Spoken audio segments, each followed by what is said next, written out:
महाभारत की ये कहानी हमें बहुत कुछ सिखा सकती है। मैं लेकर आया हूँ आपके लिए ये महाभारत की नई कहानी। शायद आपने नहीं पढ़ी होगी या फिर नहीं सुनी होगी, लेकिन मैं आपके लिए ही पढ़ता हूँ, मैं आपके लिए वीडियो बनाता हूँ। तो सुनिए आज एक नई कहानी महाभारत से। हम सब जानते हैं कि युद्ध से पहले अर्जुन डिप्रेशन में चले गए थे।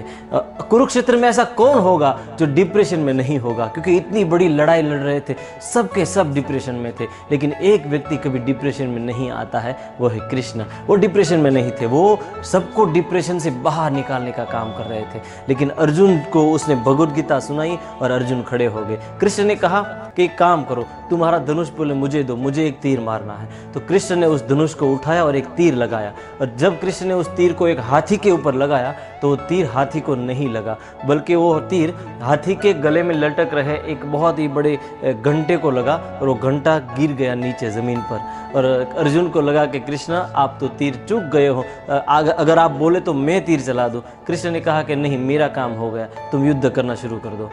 और उसके बाद कृष्ण और अर्जुन युद्ध के बाद जब वो जीत गए थे तो वो कुरुक्षेत्र में घूमने के लिए निकले। वहाँ पर लाखों सैनिक पड़े थे, ऐसे ही मरे हुए पड़े थे, इंतजार कर रहे थे कि कब कोई आए और मेरा अंतिम संस्कार करे। उसका काम शुरू था। लेकिन कृष्ण और अर्जुन जब वो उस जगह पर पहुंचे जहाँ पर वो घंट नीचे गिरा था, कृष्ण ने अर्जुन को कहा कि तुमको याद है युद्ध से पहले मैंने एक हाथी पे तीर चलाया था और तुमने कहा था कि कृष्ण आप निशाना चूक गए। तो अर्जुन ने कहा हाँ। तो कृष्ण ने कहा कि नहीं, मैं निशाना चूकता नहीं हूँ, इस घंट को उठाओ।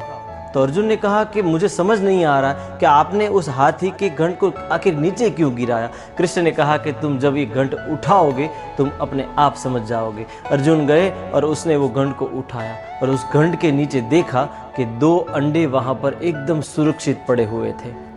कृष्ण ने अर्जुन को कहा कि अर्जुन, युद्ध से पहले ही एक टिटहरी ने मुझे प्रार्थना की थी। एक पक्षी होती है जो खेतों में या फिर बड़े मैदानों में, खुले मैदानों में अंडे देती है। वो पेड़ पे अंडे नहीं देती है, वो ज़मीन पे अंडे देती है। एक पक्षी होता है। तो उसने भगवान को प्रार्थना की थी कि मेरे अंडों की रक्षा करना है भगवान, क्योंकि ये कुरुक्षेत्र में इंसान जो लड़ाई लड़ रहा है, मेरे अंडों का क्या कसूर है। मेरे बच्चों ने अभी तक दुनिया नहीं देखी है, उससे पहले ही इस युद्ध मैदान में मेरे अंडे जो हैं वो टूट जाएंगे। इसलिए हे भगवान मेरे बच्चों की रक्षा करना। और इसीलिए मैं उसकी रक्षा करने के लिए मैंने वो तीर मारा था। और वो तीर जब वो घंट पे लगा और घंट नीचे गिर गया तो वो अंडे उस घंट के नीचे छुप गए। अर्जुन जी समझ गए कि हे कृष्ण, मैं तो समझ रहा था कि आप निशाना चूक गए हैं, लेकिन वास्तव में आप कभी निशाना चूकते नहीं हैं। दोस्तों, इस कहानी से हम ये सीख सकते हैं कि हम निशाना चूक सकते हैं लेकिन वो कभी नहीं। हमारी प्लानिंग गलत हो सकती है लेकिन ऊपर वाले की प्लानिंग कभी गलत नहीं हो सकती है। माना कि आज बहुत डिप्रेशन है इस दुनिया में, लेकिन आने वाला भविष्य हम नहीं देख पा रहे हैं। दोस्तों, मैं कहता हूं कि जब जब इस ऐसी अनहोनी घटना इस पृथ्वी पर या फिर इस संसार में घटती है ना, उसके बाद गोल्डन पीरियड आता है। और इस्कॉन संस्था के संस्थापक आचार्य, एक साधु, एक महात्मा ने भी एक ऐलान किया हुआ है कि कलयुग के 5000 साल के बाद 10,000 साल तक एक गोल्डन पीरियड चलेगा। मतलब कलयुग को आज 5000 से ज़्यादा साल हो चुके हैं और कहते हैं कि अब से जो समय शुरू होने वाला है ना, वो एकदम गोल्डन पीरियड है। आप सोचिए कि क्या आज जितनी अपॉर्चुनिटी इस दुनिया में है, क्या पहले कभी थी? आज जितनी फैसिलिटी है, क्या कभी 50-100 साल तक पहले कभी थी? ये दुनिया तो सालों से चल रही है, लेकिन जो समय आज चल रहा है ना, पहले कभी नहीं चला है। दोस्तों, एक गोल्डन पीरियड आने वाला है। माना कि इस दुनिया में मुश्किलें 1000 हैं, पर आने वाला भविष्य भी एकदम चकार है।